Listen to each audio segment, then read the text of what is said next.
श्री नरेंद्र मोदी जी ने 11 सितंबर को रामलीला मैदान में होने वाली आरक्षण के समर्थन में एक विशाल महारैली की परमिशन को रद्द कर दिया है कि नरेंद्र मोदी जी हम भीम सैनिकों की परमिशन को रद्द कर सकते हैं, लेकिन हमारे जज्बे को डिगा नहीं सकते, हमारे हौसले को डगमगा नहीं सकते।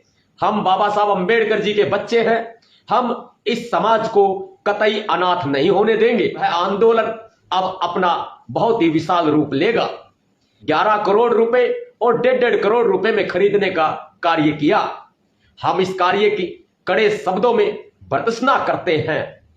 मोदी जी ने हमारे लोगों को डरवाया कि मुकदमे दर्ज हो जाएंगे। अब भारत बंद मत कीजिए।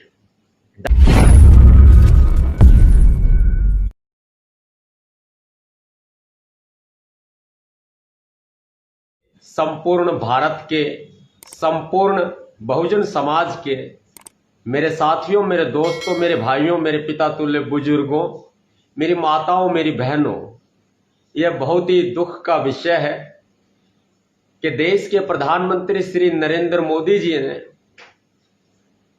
11 सितंबर को रामलीला मैदान में होने वाली आरक्षण के समर्थन में एक विशाल महारैली की परमिशन को रद्द कर दिया है।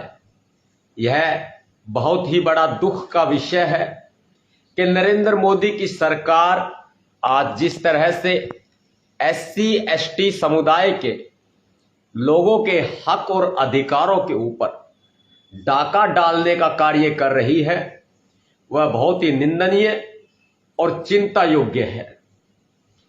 यह ध्यान रहे कि नरेंद्र मोदी जी हम भीम सैनिकों की परमिशन को रद्द कर सकते हैं, लेकिन हमारे जज्बे को डिगा नहीं सकते, हमारे हौसले को डगमगा नहीं सकते। हम बाबा साहब अंबेडकर जी के बच्चे हैं, हम इस समाज को कतई अनाथ नहीं होने देंगे। बाबा साहब डॉक्टर भीमराव अंबेडकर जी के बच्चे आरक्षण पर जो आंदोलन चल रहा है उसे जारी रखेंगे। जिस आंदोलन की घोषणा आपके भैया जी, आपके बच्चे नवाब सतपाल तंवर ने की थी, वह आंदोलन अब अपना बहुत ही विशाल रूप लेगा। दिल्ली में 11 सितंबर को हुई हमारी परमिशन रद्द नरेंद्र मोदी जी की उस व्यथा को दर्शाती है जो ये हमारी एकता से घबरा गए हैं। पहले तो मोदी जी ने इस भारत बंद का विरोध करवाया, बीजेपी ने 21 अगस्त भारत बंद का विरोध करवाया, लोगों को तोड़ने के प्रयास करवाए। हमारे ही लोगों को 11 करोड़ रुपए और 1.5 करोड़ रुपए में खरीदने का कार्य किया। हम इस कार्य की कड़े शब्दों में भर्त्सना करते हैं। मोदी जी ने हमारे लोगों को डरवाया कि मुकदमे दर्ज हो जाएंगे। अब भारत बंद मत कीजिए। डरवाया कि बहुत सारे लोगों की शहादत हुई 2 अप्रैल 2018 भारत बंद के दौरान, इसलिए हमारे लोगों को मोदी जी ने डरवाया। अब जब हमारा ये भारत बंद कामयाब होने की अवस्था में पहुंच गया, तब मोदी जी ने समर्थन भी दिलवाया। अब हमें बड़ा ही दुख है कि आज जो नरेंद्र मोदी जी हमारी अनुमति को रद्द कर रहे हैं, इस दौरान देश भर से 28 लाख से ज्यादा भीम सेना के भीम सैनिक जो दिल्ली की तरफ कूच करने वाले थे, उनसे मैं प्रार्थना करता हूं कि आगे की रणनीति बहुत ही जल्दी बताई जाएगी। आप अभी दिल्ली आने का प्रयास ना करें। यदि किसी की गलती की वजह से आपके ऊपर कोई मुकदमा दर्ज हो गया या आपको कोई नुकसान हो गया, तो कौन जिम्मेदार होगा? यह बड़ा सोचने का विषय है कि बिना सोचे समझे 11 सितंबर 2024 रामलीला मैदान महारैली की घोषणा नहीं की गई। इसके लिए सभी भीम सैनिकों ने अपनी तरफ से बसों की व्यवस्था, कारों की व्यवस्था की हुई थी। ये बड़ा दुख का समय है कि इस आंदोलन को अब हमें रुकने नहीं देना है। यह समाज अनाथ नहीं हुआ है। आपके भैया जी नवाब सतपाल तंवर ने आंदोलन का आह्वान किया था, भारत बंद संपूर्ण शांति प्रिय तरीके से हुआ, हमारे नेतृत्व में हुआ। और जब जब बहन कुमारी मायावती जी आरक्षण को लेकर हमारे साथ खड़ी होंगी तो मैं नवाब सतपाल तंवर आपका बच्चा बढ़ चढ़ के अपने समाज में भरपूर योगदान करूंगा और बहन कुमारी मायावती जी के नेतृत्व में उस आंदोलन को करने का प्रयास करूंगा। जब जब बहन मायावती जी आंदोलन के लिए आदेश करेंगी हम लोग तैयार रहेंगे।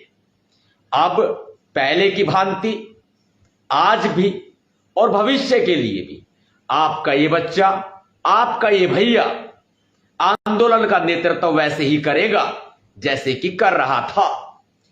आप धैर्य बनाए रखें, घबराए ना, परेशान ना हो। नरेंद्र मोदी जी चाहे कितने ही चाल करने की कोशिश करें लेकिन हमारी एकता को तोड़ नहीं पाएंगे। आरक्षण पर संघर्ष जारी रहेगा। बेशक आज हम रामलीला मैदान में संविधान लीला ना कर पाए, लेकिन हां इतना तो तय है कि नरेंद्र मोदी जी ने भी एक अलग से गुट तैयार करवाकर इस रैली को बाधित करने का एक प्रयास किया था। तो नरेंद्र मोदी जी की रैली में जो 11 करोड़ 11 सितंबर और 11 आदमी आने थे, हमने उनकी इज्जत को भी बचाने का कार्य किया है। लेकिन कभी नहीं भूलना चाहिए, गुरु गुरु होता है।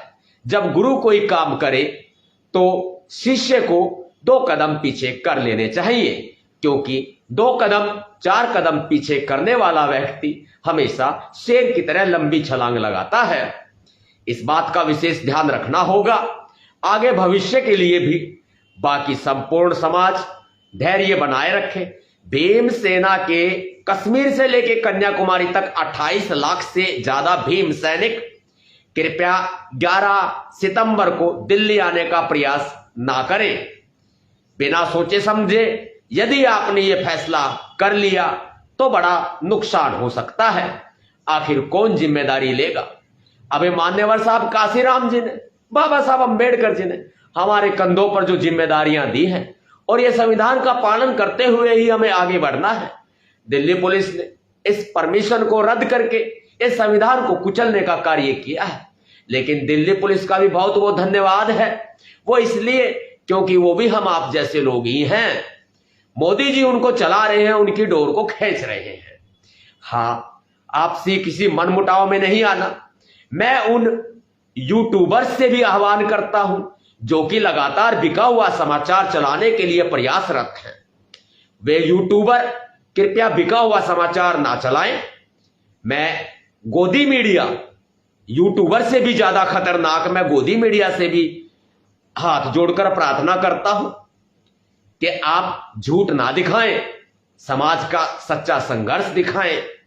बाकी हमारी एकता जैसे थी उससे भी कहीं ज्यादा तरीके से बनी रहेगी। हां, यदि मोदी जी के चमचे या सेवक हमारी बीच में टांग अड़ाएंगे तो फिर हम लंबा सिक्सर मारने के लिए तैयार हैं। हम किसी भी तौर पर कमजोर नहीं है। भीम सेना देश भर में अपनी हुंकार के लिए जानी जाती है और ये नवाब सतपाल तंवर शेरों की दहाड़ के लिए आज भी जाना जाता है। आज माननीय चंडीगढ़ हाई कोर्ट ने मेरा एक केस बरी करके मुझे राहत प्रदान की है। बहुत बहुत धन्यवाद करता हूं संपूर्ण बहुजन समाज का, जुडिशरी का, वकीलों का, अपने परिवार का। समाज मेरा परिवार है। अब सबसे बड़ी बात यह है कि 10-10 रुपए में कमेंट करने के लिए बीजेपी के अंधभक्त जरूर आएंगे। मान्यवर साहब काशीराम जी ने चमचा युग के बारे में कहा था, हो सकता है कि चमचे भी आएंगे। बीजेपी के चमचों से सावधान रहने की आवश्यकता है। भ्रमित करने का प्रयास किया जाएगा। हां, जो 10-10 रुपए में मेरे विरोध में कमेंट करेंगे उनसे मैं गुजारिश करूंगा कि मैं तुम्हें 20-20 रुपए देने को तैयार हूं। तुम जो काम मोदी जी के लिए कर